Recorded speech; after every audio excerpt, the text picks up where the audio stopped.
Okay. All right. Anyway, so one thing that a lot of people are interested in knowing is just how crowdfunding works when it comes to the concept. There's this misconception that it's easy, or that you can just put up a campaign page and people will back your campaign and you'll have money and you're good to go.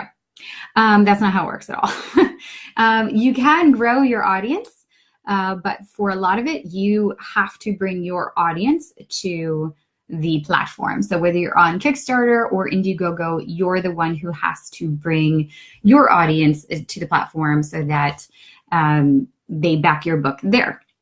And the idea behind crowdfunding is that you offer something in addition to your book that is of value to your backers, your readers.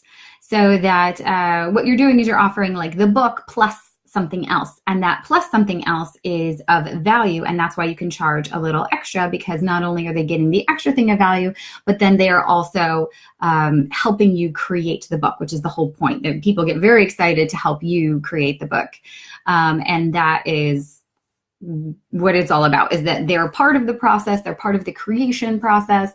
They are part of the whole thing. And so you offer your book plus something else, and the something else is different for everyone. And that is what takes some creative thinking and some strategizing and knowing what your audience wants and how you can deliver that in a way that makes sense, that you're not cutting into your small profit margin.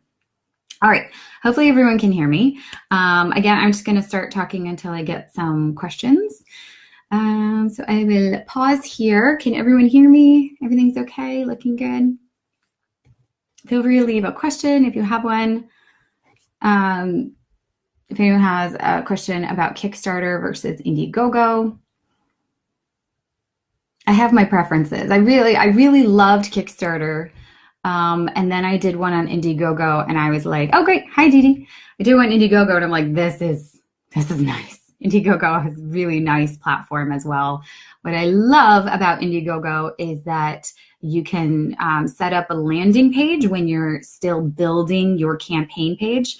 So the campaign page, as it looks to you as a creator, it's like a hot mess when you're creating it and you're building it and you're building your rewards. But to everyone else, you send them to a landing page where you can say, hey, if you're interested in this project, leave your email and leave your name and email, and I will email you when it's ready. The thing is that all of that data disappears as soon as you launch your project. So you have to grab the emails. I don't know, things might have changed since GDPR just went into effect a few days ago. I don't know exactly, but I'm assuming Indiegogo is going to be on top of it and have people confirm that, yes, they want to hear from you. They're opting in to say, I want to hear from you when this project goes live. Then you can ping them, but you probably can't add them to your newsletter list. You can only tell them whatever it is. I don't know. But if you have any questions, feel free to leave them. I really like that aspect of Indiegogo over Kickstarter. Kickstarter still does not have that built in.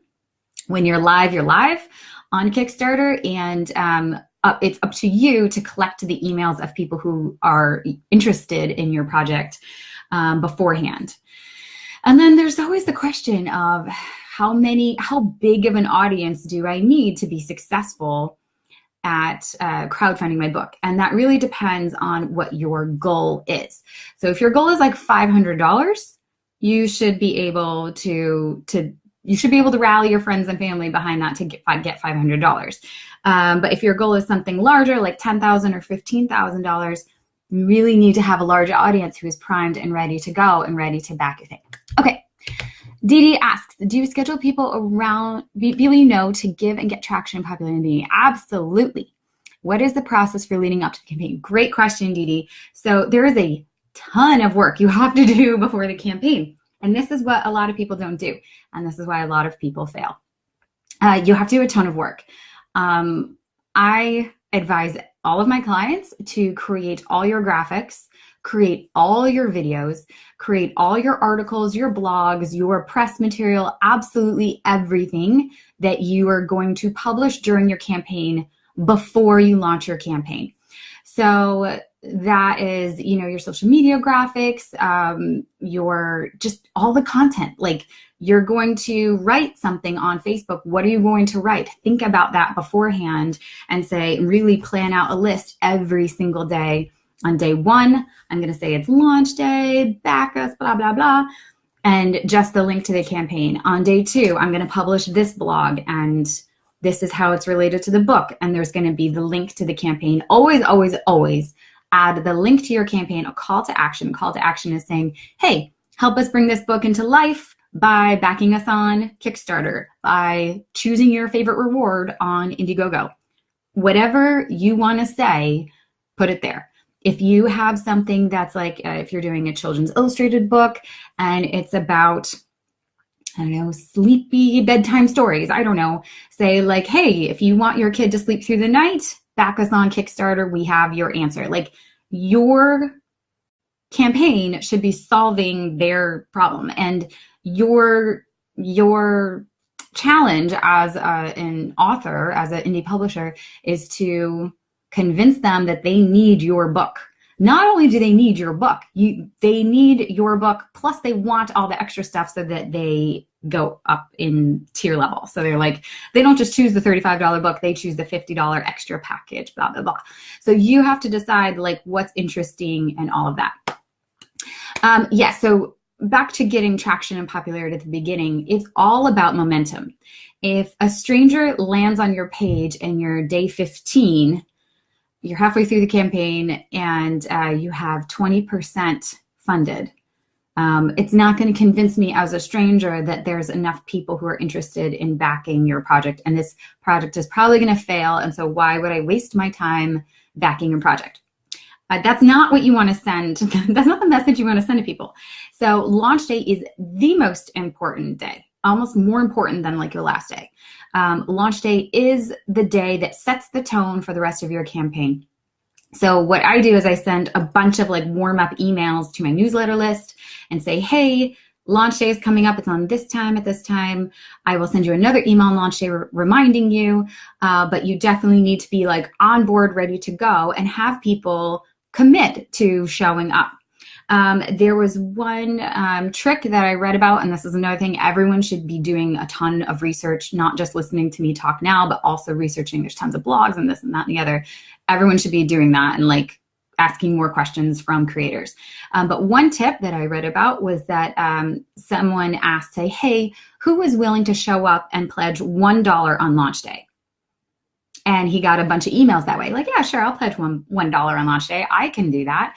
And then on that day, he emailed all those people saying, hey, remember, you promised to pledge, blah, blah, blah. Well, guess what? A lot of them pledged the full amount. They didn't pledge $1, they pledged a full amount.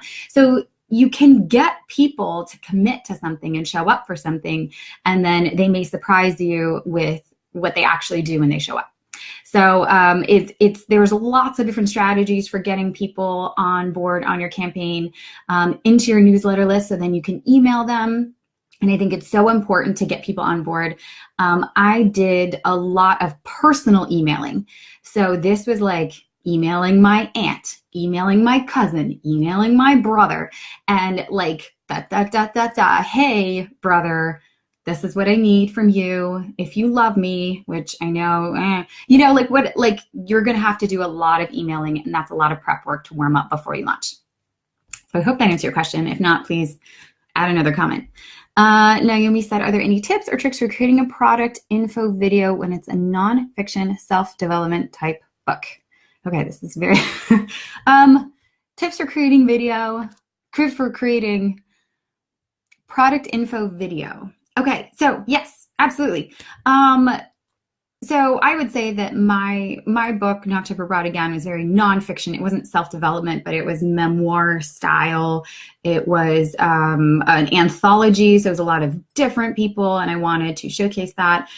Really, like, get creative and think about why, like, you should always put in your video. A lot of people are not going to watch past 6 seconds of your video. If they make it to 30 seconds, that's great. So you really want your video to be like, have a hook. So your first line should be like powerful, like whatever it is, like your tagline, like help us change the world. Boom, like what's next? And there's a lot of stock video photography that you can purchase and use in your video. And so that was really helpful for me to get video, professional looking video of other people that I didn't have to take. I just spent $100 and like, look. And then, you should always have you should be in your campaign video too, or at least your voice or something. But people really want to connect with you as the creator, as the project owner. Who? Why do I care about you? Why do I need this book? This is a self-development type book. How are you going to solve my pain point? How are you going to change my life? And I think that videos can fall into educational, which is what this type of a video is. It's educational, entertaining. It can be entertaining or it can be empowering. And you can be a blend of all of those. And I think good videos are a blend of all of them. But if you're trying to do this sort of self-development book, you might lead with the empowering phase of like, okay, we're going to empower, you're going to be encouraged and motivated just by watching this video. And, this is, maybe you have some statistics or information or something in there as well. So I would say look at like stock video photography. I would say look at a little bit of like the royalty-free music is like a background, like very little, and then throw up some nice like subtitles there if you're going to be speaking. A lot of people will watch your video on Kickstarter itself, but you're going to want to share this video across all your platforms, again, with your call to action and the link to your campaign. Now I'm saying Kickstarter just by default because it's just easier than saying Indiegogo. But when I say Kickstarter, I mean Kickstarter and Indiegogo because the strategies are the same for both. It really is always call to action plus your link, call to action plus your link on everything you do. You update your cover photo, call to action plus your link. You update your profile photo, cover photo plus your link. And I really, really encourage people to be not just personal with it, but also share all your stuff, not on your professional page, do that, yes, but also on your personal Facebook page. Share it everywhere. There's a joke on Reddit, and it was like, you're writing your tiny URL in Sharpie on the bathroom stall. Like, please visit my Kickstarter campaign, because you really just want to share it everywhere you possibly can. Okay, what's the best way to capture emails and info from Kickstarter and Indiegogo? Okay, so Kickstarter and Indiegogo approach the email thing differently, just to make it fun and slightly confusing. So the capturing the emails from Indiegogo before your campaign launches, because they have the nice beta landing page where people can enter their emails. You have to grab all of that before your campaign launches. So literally, like before you launch, like do a download into Excel or something and grab that information. At the end of your campaign, Kickstarter blinds you. Well, now there's an anonymous Kickstarter backer feature on Kickstarter, but Kickstarter blinds you to their emails. So even if you have backers during your campaign, you do not know their emails because they don't want you taking their emails unless you're successful. Then, of course, you can have their emails to follow up with them and communicate with them separately. So what Kickstarter forces creators to do is you have to communicate through the Kickstarter platform. So the creator platform on the Kickstarter side, it's like a dashboard. Indiegogo has a dashboard too, but you're not communicating through Indiegogo's emailing system. You're doing it yourself using MailChimp or Infusionsoft or some other software, some other service. So the Kickstarter forces you to communicate through Kickstarter. So what I would encourage you to do is back projects on both Kickstarter and Indiegogo and look and see what types of messages you're getting. Look how it appears in your inbox. Is it going to promotions tab? Is it going to your inbox? And see for yourself what it looks like. Because with Kickstarter, it comes in like the very framed Kickstarter. You have a message from Dee da da da. And so you have to do that.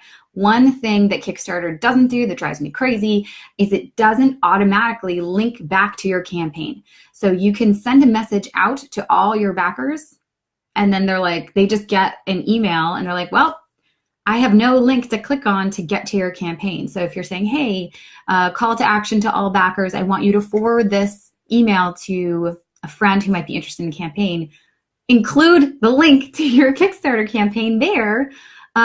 Because otherwise what happens is someone's like, yeah, sure. And they forward an email and then someone's like, oh, I have to type it into the search bar. It's just annoying.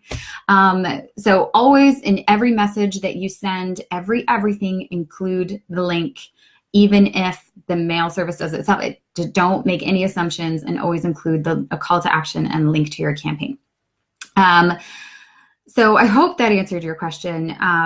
Dee Dee, you don't get emails from Kickstarter that you can see and use into your own newsletter list until you are successful at the end of your campaign. So you have to be successful. Indiegogo gives them to you like right away, which is awesome. So you can just be like, boom, now I can start communicating with you directly. I know who you are. I can send you emails. It's great.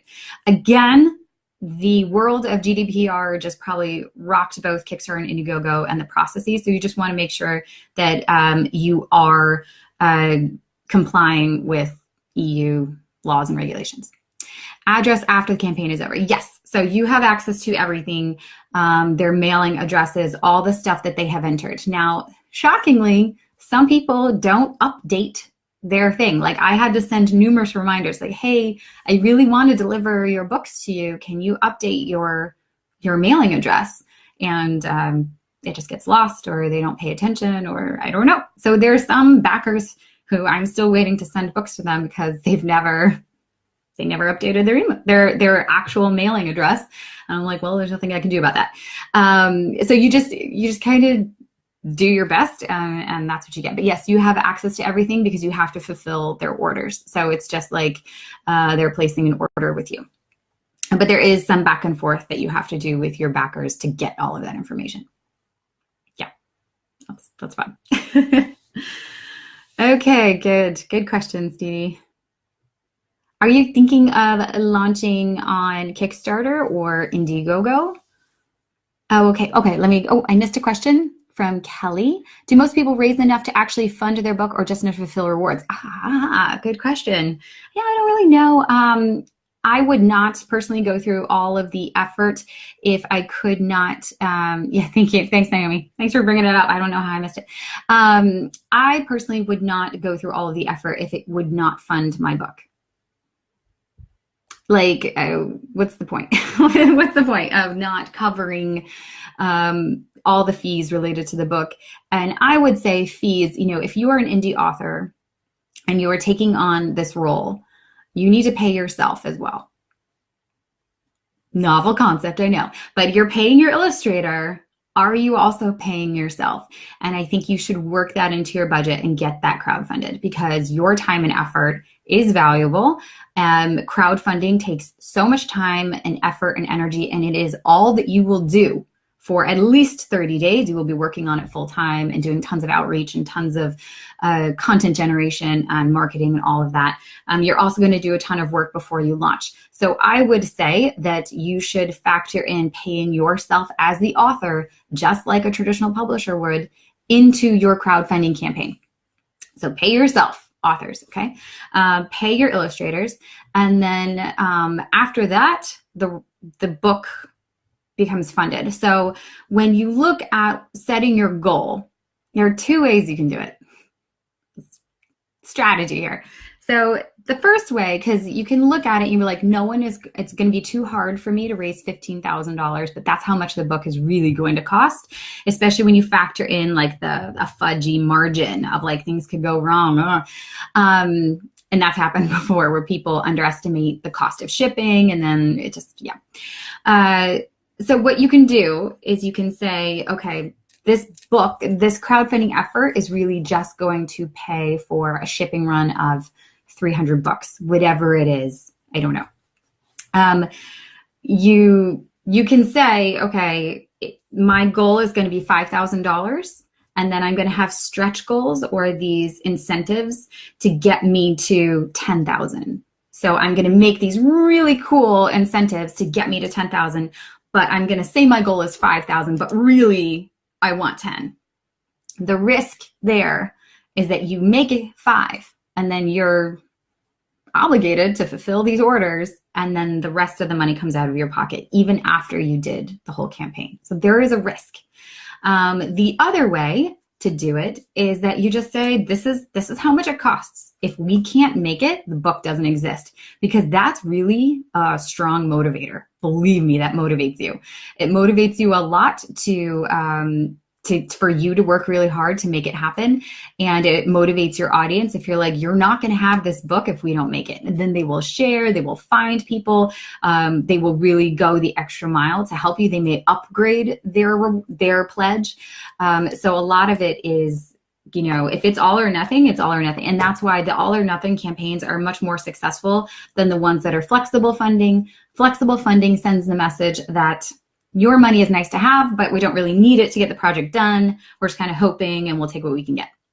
Okay, Dee Dee says, do you have any incentive goals or ideas? So I think like incentive to get, yes. Okay, so if you go on Kickstarter, stretch goals are more of a Kickstarter lingo thing. So I would go on Kickstarter and look at a few campaigns and see what they have as stretch goals. A lot of crowdfunding creators will create a nice little visual and say, okay, like the campaign goal is 5,000. If we make it a 6,000, we will donate 10 books to 5 schools, whatever it is. If we make it to 8,000, we get to add more illustrations to the book. 4 more pages is a common one.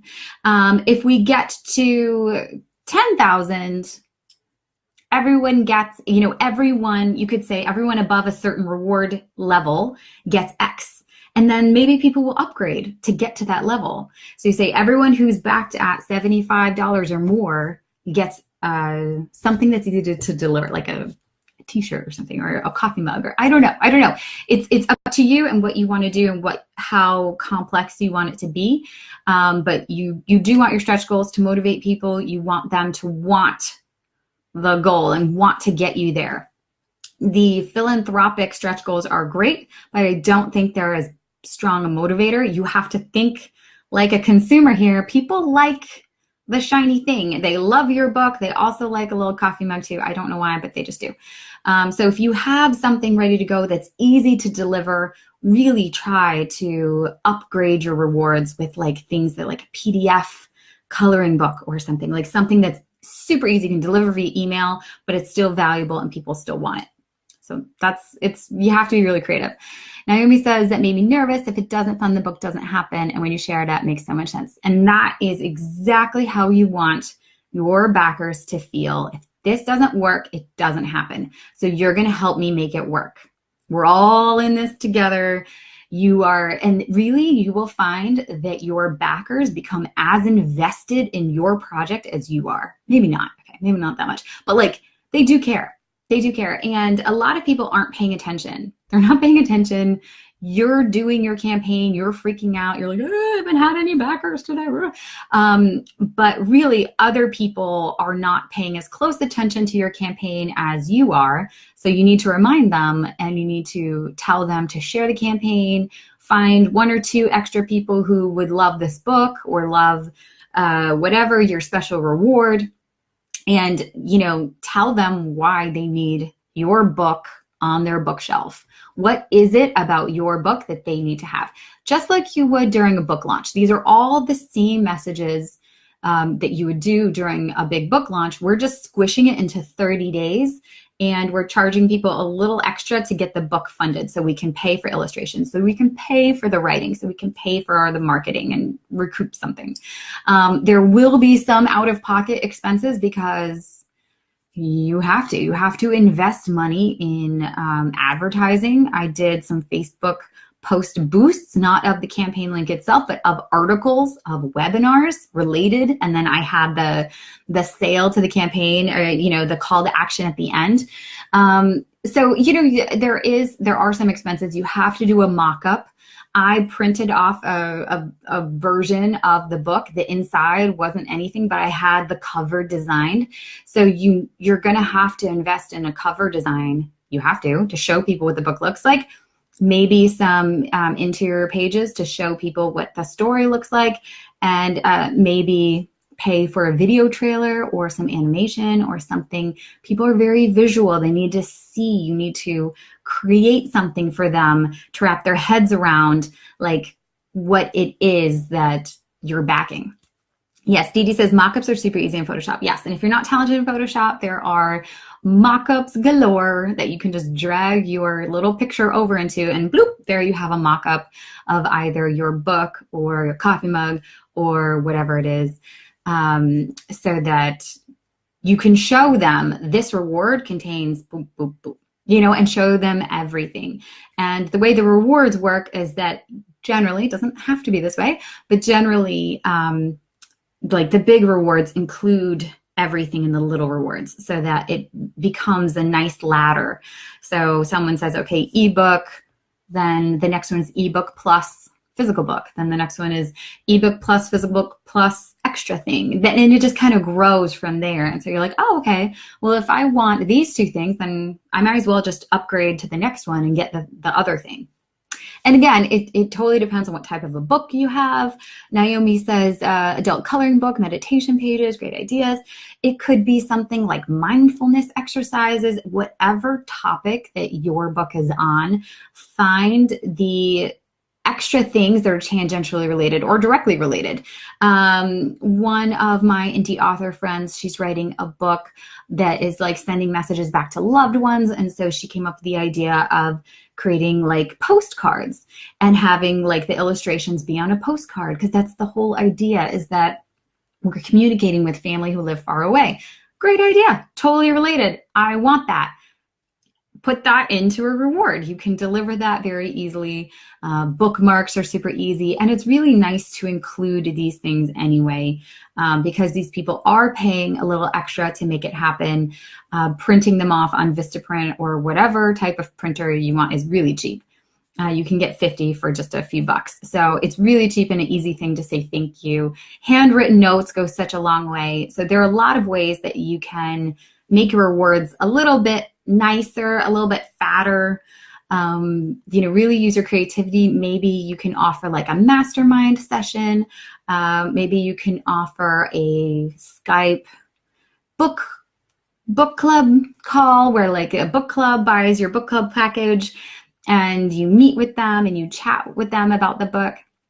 I actually, there were a few of those during my campaign, and I never did one live. I was really kind of disappointed. I was really excited to connect with readers and talk to them during their book club session and like see them on Skype. Never connected with any of them live because they were like, no, it's okay, just send us a video. So I sent a video. They watched the video during their book club session, and they chatted about it, and then they sent me like a little thank you and a picture. Really cool, really nice. So I think that there are so many creative ways that you can build these rewards and to make it something that people want to back and that they're interested in. So that's what I would do. Any other questions? These are great questions.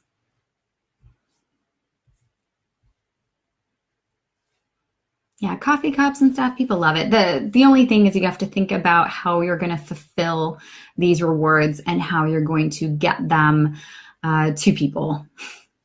How are you going to fulfill? Are you going to ship them individually? Or are you going to hire a company to do it? What are you going to do? Did you make your video yourself? I did. I did make my video myself. I have since gotten better at video, but yes, I did make it myself. You can make it pretty simple. I think that I have seen Kickstarter videos filmed in a busy cafe where the person's just like, hi, like back me on Kickstarter, and had like $50,000. So like, it's really not about, you could have a super high quality production video and get no backer. So it's really not about the actual video so much as it is your audience, your communication style, and how you connect with your audience. So the biggest part is just engaging with your audience on a regular basis before your campaign, and then, you know, deliver a video that gets at the reason why they should have your book, your call to action. This book isn't going to happen without you backing us on Kickstarter, so go select your reward. Then you can be like, who am I? I am, so da, da. Like no one really cares who you are until after 20 seconds. If people are watching after 20 seconds, then they're genuinely interested and they'll keep watching. But for the most part, people are just like, what's the book about? Why do I care? And then send them to go grab their reward. But yeah, I did my video myself. I just filmed it using my digital SLR downstairs in my living room and some stock footage. And then I edited it all together with iMovie and some royalty-free music. That was it. Like 2 minutes. I would keep it as short as possible. And then share your video everywhere. Can you spend a lot of, yes, Kelly, you should spend a lot of time before your campaign, before you launch. If you don't, you're probably not going to be successful because there's a ton of work during the campaign, don't get me wrong, but there's just as much work before the campaign in terms of getting everyone lined up. If I could do it over again. So I did my Knocked Up Abroad again, which was my second book on Kickstarter. And then I did Marie Curie and the Super Science Heroes on Indiegogo. That was a children's illustrated book. 2 completely different scenarios. One text-heavy nonfiction anthology with a big group of contributors. The other children's illustrated book with a huge, huge newsletter. They had 8,000 people in their newsletter.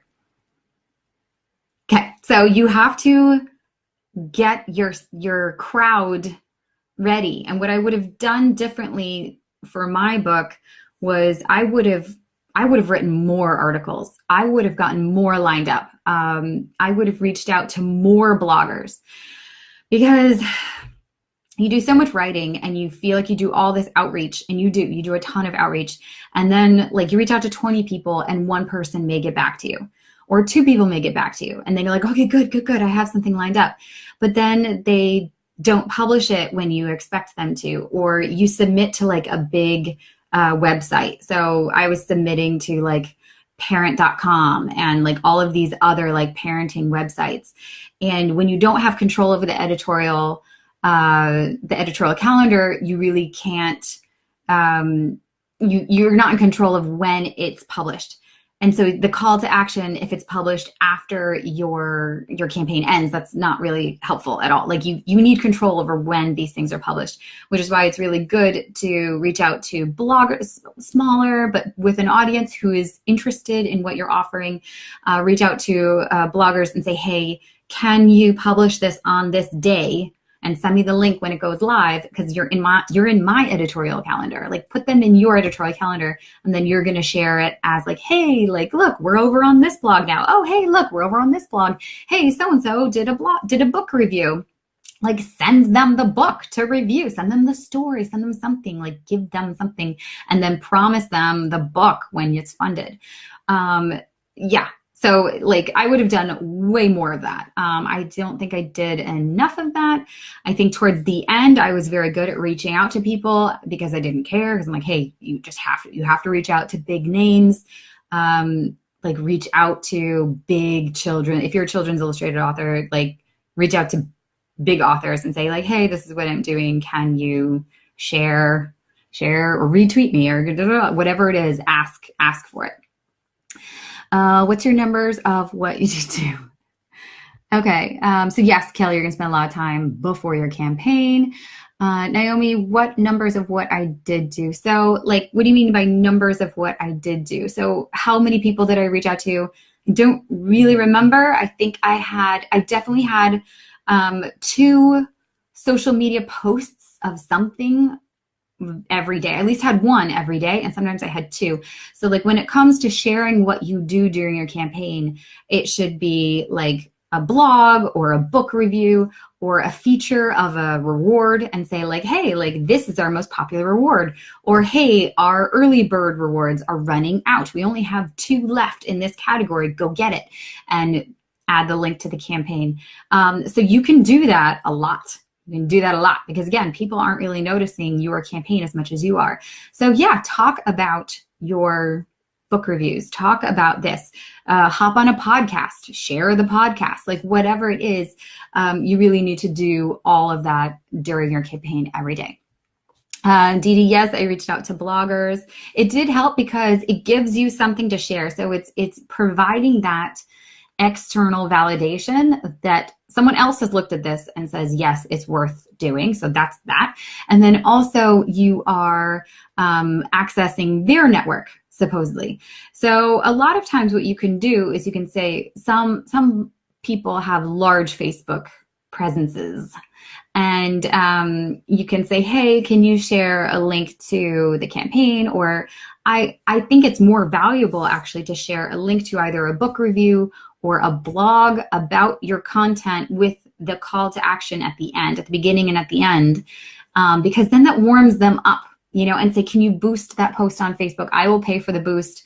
I will pay a $10 boost for one day, just so it gets more eyeballs on that post. I find that boosting the cold link that just goes straight to your campaign doesn't work as well as telling people in your blog why you should be getting on board. Okay, Dee Dee says, my book is Advent related. Is it going to be weird that I'm doing a crowdfunding in July? Say Christmas in July. Is that it? Yeah, Christmas in July. Like, that's a silly thing. No. So I would say that the only thing you might be weird, Dee Dee, is that July is summer and a lot of people are like checked out. So just make sure that if you're going to do things when people are on holiday or anything, that you are paying attention. So on your 30-day campaign, really map out every single day and find out if there are any major holidays. Like, please don't include 4th of July in there. That would be bad. Launch July 15th. Or launch July 20th or something, so that you're not losing people to a holiday weekend. You can't afford to lose their attention during your crowdfunding campaign because it's so short anyway. You have to really keep their attention every time. And so there was actually one client I had who was going to launch his campaign, and it was covering Thanksgiving. And I'm like, you either need to extend your campaign because you're going to lose people for like a week to Thanksgiving. So you really have to keep in mind, like, who's your audience? What are they doing? If you're targeting families, what is it? And so I think that a crowdfunding event in July is totally fine as long as you're communicating with people and as long as they know it's coming. You don't want to surprise people that it's happening. Okay. Yes, I would have done more articles. I just would have written more. I had to do a lot of scrambling, Naomi. So I did a lot of images and designed a lot of social media images. And then the social media images just didn't go anywhere. Like the Facebook with text on it didn't go. My reach was like 12. I was like, ugh. And so I had to do a lot of writing like then and there. And I wish I had done more of that. Like, just done more brainstorming as to the different topics I could write about when I wasn't under the stress of doing it during the campaign. The only thing is that when you're doing it under the stress of the campaign, like, you get a lot done because it's got to get done. So you're super efficient and you're like up at 5 a.m. like typing out a blog because you're like, I got to get this done. I got to get this 800 words over to this woman who's going to write up a press thing. And that's another thing, is that you're going to be doing a lot of writing for other people. You're not just writing for your website, you're writing for somebody else's website because they're doing you a huge favor by giving you sort of like the time and the space to feature your work, your campaign on their page. And so I always offered to write it for them. Like, here is a draft completely original article for you to use. Do you want to use it? Let me know. Okay, did the bloggers get an ARC or no? It depended on what the deal was. Some people wanted cash. But yes, always I would think an advanced reader copy is fine. Again, some people you may need to pay. They charge for articles, for guest posts on their website. It really depends on what the deal is. That's why you have to have a bit of a marketing budget in place so that you can pay for articles and pay for advertising, pay to be in someone's newsletter, pay to be mentioned, because it's worth it. It can be worth it if they have the right audience. Again, I think paying someone to do a book review, giving someone an advanced reader copy to do a book review will be a much better way to get people interested in your book than just boosting a link of your Kickstarter or Indiegogo on their page. Do you know what I mean? Because it works, but it's not as good as saying like, hey, you're going to do a write-up of me and feature me with the call to action at the bottom. That's really strong. And I know it feels less direct, but in a lot of ways it's much more effective. So it's good to remember that sometimes the most direct way is not always the most effective way to get those backers interested in your project. But yes, and always, advanced reader copies are easy to give. Just send them the PDF, send them whatever it is, and then, follow up with an actual physical copy and a handwritten thank you note and say, thank you so much for your help during the campaign. We made it. Thank you. How can you send? That is a good question, Kelly. How can you get, so the illustrations may not be completed, but again, you're going to need the book cover. You have to have a cover design, or you're not going to get anyone interested in your book. I would say that you should have the text of your book, and you can say it can change, but I would have text to send to someone so that they can know what the book is about. Because if you don't have that, especially for like a children's illustrated book, I don't know if you're going to get the right type of reviews and endorsements that you need to convince someone that it's worth buying if you don't have it kind of mapped out already. So I would almost say that you shouldn't crowdfund your book if it's not at a certain step, right? Your illustrations, one of my indie crowdfunding friends, she paid out of pocket for, I think, 4 illustrations and the book so that people could see 2 full spreads. So 4 pages and the book cover. So she paid out of pocket for that. And we all know that's maybe $1,000. To maybe more than that, I don't know. But yeah, she's like, you know what? It's so important. It's too important. People are not going to buy the book if they can't see or envision it or see what it's going to be. So I think you might want to wait on the crowdfunding effort until you have a prototype and a mock-up and a story to share or something so that you can get all those people on board.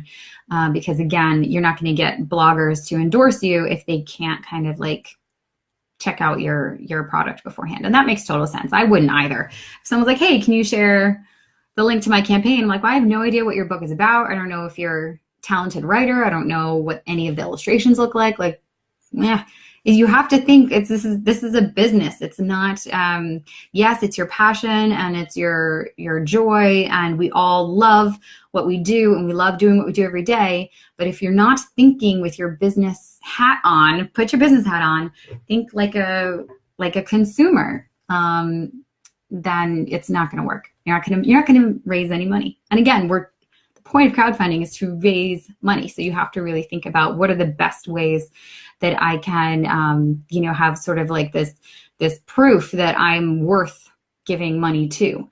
You have to establish who you are and establish that you're going to produce something that is high quality and valuable. Otherwise, no one's going to give you money. I hope that answered your question and wasn't too negative. Anything else? Anything?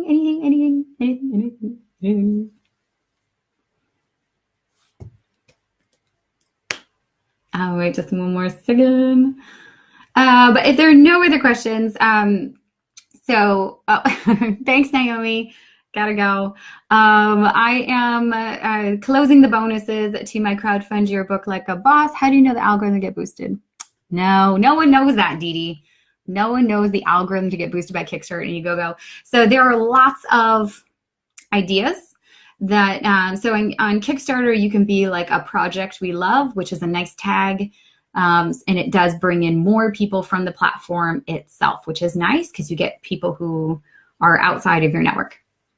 But generally, you can get that if you have a lot of momentum in your first 2 or 3 days. So if you generate high percentage of your total goal, you can generally get that.